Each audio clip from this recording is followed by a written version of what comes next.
हम ये ना सोचें कि यह पंचम काल है और इस पंचम काल में हम धर्म नहीं कर सकते, पंचम काल में हमारे लिए अरिहंत भगवान नहीं मिल सकते, पंचम काल में मोक्ष नहीं होता, इसलिए हम कुछ भी नहीं कर सकते। इस तरह की विचारधारा न बने, इसलिए यहाँ पर एक श्रायस पथ में इस श्लोक के माध्यम से आपको बताया जा रहा है, दर्शनेन जिनेन्द्राणाम दृग्मोह कर्मणामपि विलयो जायते शीघ्रम किमर्थम काल दूषणम। कहा जा रहा है कि आज आप इस काल को दूषण क्यों दे रहे हैं। आप पंचम काल की दुहाई दे करके अपने आप को धर्म से वंचित क्यों कर रहे हैं, और काल को दूषण देने से आप कोई अच्छा काम करने से अपने आप को रोक रहे हैं, तो यह भी आपकी ही एक कमजोरी है और आपकी ही अपनी गलती कहलाएगी। कि आज भी हमारे लिए भले ही अरिहंत भगवान का दर्शन नहीं होता, आज भी हमें भगवान अरिहंत कैसे बनते हैं इस बात की साक्षात प्रक्रिया देखने को नहीं मिलती, उनके पंच कल्याणक आदि हम साक्षात नहीं देख पाते, लेकिन आज भी हमारे लिए अपनी आत्मा का हित करने के लिए पर्याप्त सामग्रियां हैं, और उन सामग्रियों से भी हमारी आत्मा का हित हो सकता है, हो जाता है। जरूरी नहीं कि भगवान अरिहंत देव सामने हो तभी आप कुछ धर्म का भाव कर पाएं। भगवान अरिहंत नहीं भी हैं तो भी वह धर्म तो अपनी भावना से, अपनी श्रद्धा से अपने अंदर उत्पन्न हो जाता है, और वह अरिहंत भगवान की प्रतिमा से भी उतना ही धर्म हो जाता है जितना अरिहंत भगवान के साक्षात होने पर होता है। और कभी तो साक्षात अरिहंत भगवान होने पर भी न हो, और कभी उन भगवान के अभाव में भी जब उनकी प्रतिमा भी सम्मुख होती है तो भी वह हमारे लिए बहुत बड़े बड़े काम कर देती है, और उससे हमारे ऐसे कर्म भी कट जाते हैं जो कर्म बड़ी बड़ी तपस्याओं से भी नहीं कट पाते हैं। कहा जा रहा है दृग्मोह कर्मणाम अपि, दर्शन मोहनी कर्म का क्षय यदि होता है, उसका विनाश यदि होता है, जो हमारी आत्मा में उदय में आ रहा है उसका अभाव यदि होता है, तो वह किससे होता है। सबसे पहले दर्शन मोहनी कर्म का क्षय होने से पहले उसका उपशमन होता है। क्या होता है। उपशमन होने का मतलब होता है उस कर्म का उदय जो चल रहा है उसका दब जाना और उसका फल हमें नहीं मिल पाना। वह दर्शन मोह कर्म इसलिए दर्शन मोह कहलाता है क्योंकि दर्शन माने होता है श्रद्धा, दर्शन माने श्रद्धा, और हमारी श्रद्धा को जो मोहित कर दे, मोहित करने का मतलब हमें वीतराग जिनेंद्र भगवान पर श्रद्धा न होने दे, उस कर्म का नाम कहलाता है दर्शन मोहनी कर्म। ध्यान रहेगा। दर्शन मोहनी कर्म का मतलब क्या हुआ, जो हमारे दर्शन माने श्रद्धा को मोहित कर दे उस कर्म को कहते हैं दर्शन मोहनी कर्म। तो ऐसे दर्शन मोहनी कर्म का भी उपशमन हो जाना, उसका दब जाना, उसका अपने फल के रूप में नहीं आना, ये सब कब होता है, जब हम भगवान जिनेंद्र देव की प्रतिमा का भी दर्शन कर लेते हैं तो उससे भी ये होने लग जाता है। क्या समझ में आ रहा है। इंद्रभूति थे, कौन थे, ब्राह्मण कुल के उत्पन्न हुए बहुत बड़े पंडित थे, वेद उपनिषदों के बहुत बड़े ज्ञाता थे। और उन्हें जब समौसरण में लाने का प्रयास किया गया तो सबसे पहले उन्हें समौसरण में भगवान के दर्शन नहीं हुए, उन्हें क्या दिखा था? मानस्तंभ भूमियों में जो मानस्तंभों के अंदर जो जिनबिंब बने रहते हैं उनका उन्होंने सबसे पहले दर्शन किया, और उसी दर्शन के प्रभाव से उनके अंदर जो दर्शन मोहिनी कर्म का उदय चल रहा था, इसी दर्शन मोहिनी कर्म को मिथ्यात्व कर्म भी कहते हैं, इसी का अपर नाम क्या है? हाँ, तो जो उनके अंदर मिथ्यात्व का उदय चल रहा है, दर्शन मोहिनी कर्म का उदय चल रहा है, वह उदय भी एकदम से दब जाता है, वह कर्म भी अपना फल देना बंद कर देता है और बिल्कुल अंदर शांत सा बैठ जाता है।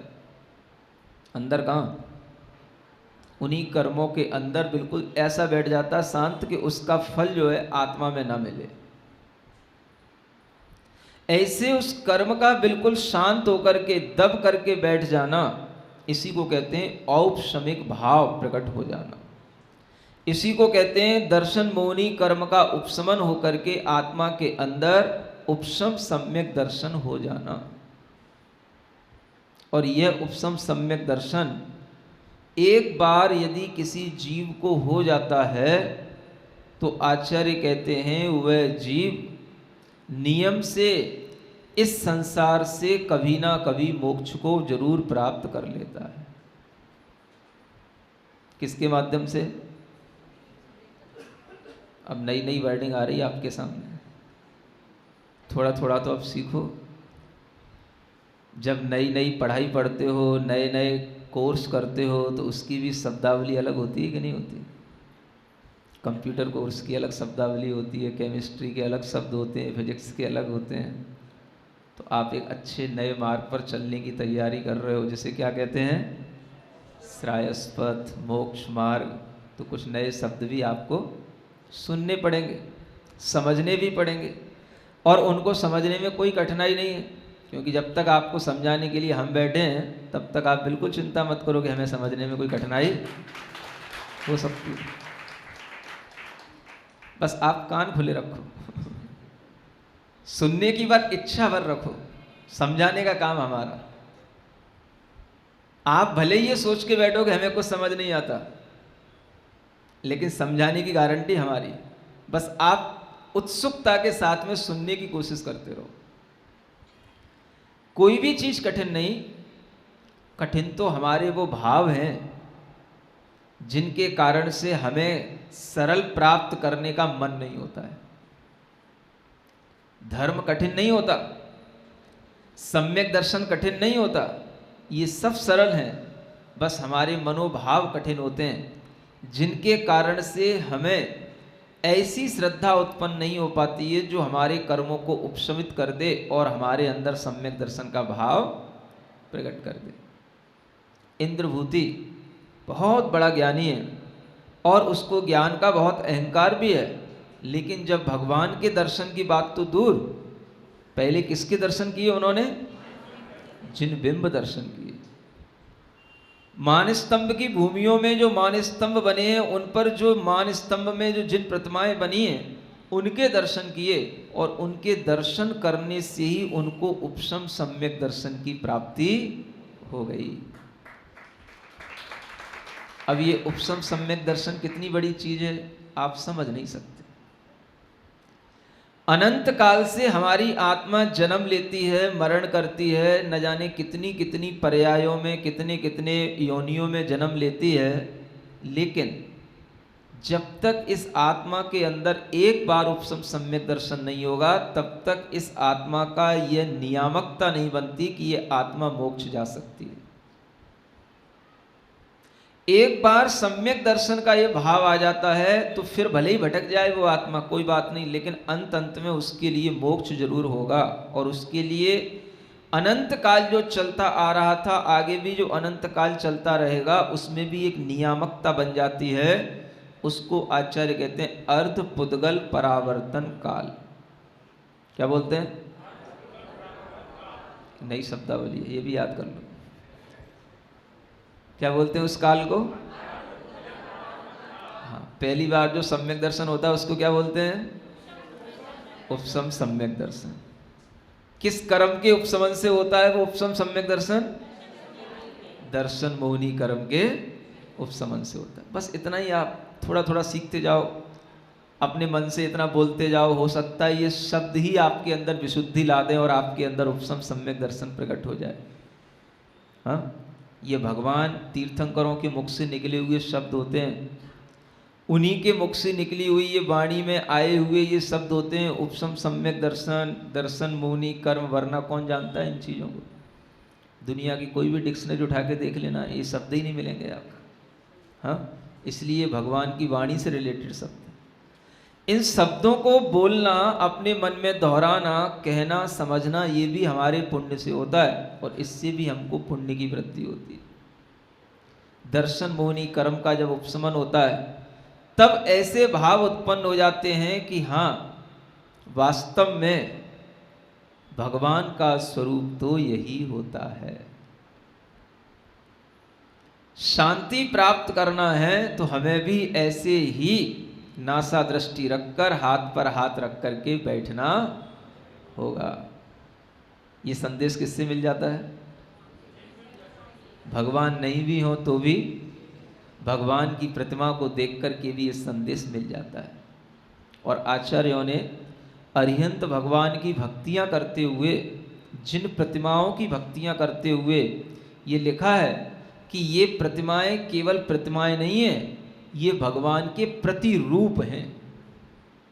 क्या बोला है? हाँ, ये जिनबिंबाणी प्रतिरूपाणी, ये जिनबिंब प्रतिरूप हैं। ऐसे इन जिनबिंबों के जो ये प्रतिरूप के रूप में हमारे सामने हैं, इनकी भी वंदना भक्ति करने से हमारे लिए विशुद्धि बढ़ती है और हमारे कर्मों का उपशमन हो जाता है। मोक्ष की नियामकता बन जाती है कि अब ये आत्मा अर्ध पुद्गल परिवर्तन काल से ज़्यादा संसार में नहीं रहेगा और इस काल में इसके लिए मोक्ष जरूर हो जाएगा।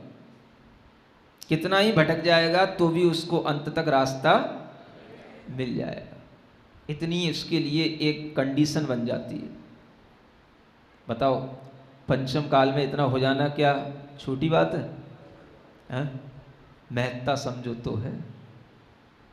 अनंत जन्म मरणों की परंपरा को तोड़ करके और अपनी इतनी सी नियामकता बना लेना कि हाँ, अब ये निश्चित तो हो गया कि अब हमें एक बार भगवान का अच्छे भावों से दर्शन हो गया तो कभी ना कभी हमें भगवान का वास्तविक दर्शन भी हो जाएगा।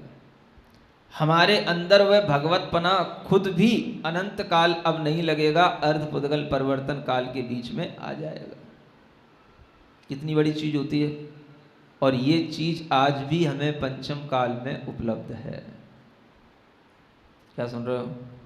काल को दोष देते हो, महाराज पंचम काल में मोक्ष होता नहीं, पंचम काल में मुनिचर्या पलती नहीं, पंचम काल में शुद्धि होती नहीं, हाँ? पंचम काल में भगवान अरहंत मिलते नहीं, पंचम काल में रिद्धियाँ होती नहीं, न जाने कितने दोष गिनवाए जाएंगे तो भी आप गिनते चले जाओ। सुन रहे हो? अरे जो होता है उसको तो देखो। नेगेटिव थिंकिंग वाला व्यक्ति क्या सोचता है? ये नहीं, ये नहीं, ये नहीं, ये नहीं। और पॉजिटिव थिंकिंग वाला क्या सोचेगा? ये है, ये है, ये है। ये तो जो है वो तो देख। हाँ? आधा गिलास खाली है वो तो देखेगा, अरे पूरा आधा गिलास भरा है ये भी तो देख। जितना है उतने का लाभ तो ले। वही यहाँ बताया जा रहा है कि आज भी हमारे लिए ये चीज़ें उपलब्ध हैं, इसलिए हमें काल का दोष देने की कोई ज़रूरत नहीं है। अपने भाव श्रद्धा में बनाओ कि हम भगवान के दर्शन करने का मन तो बना करके रखें, क्योंकि वो दर्शन ही हमारे लिए क्या देंगे? सम्यक दर्शन प्राप्त कराएंगे। सुन रहे हो?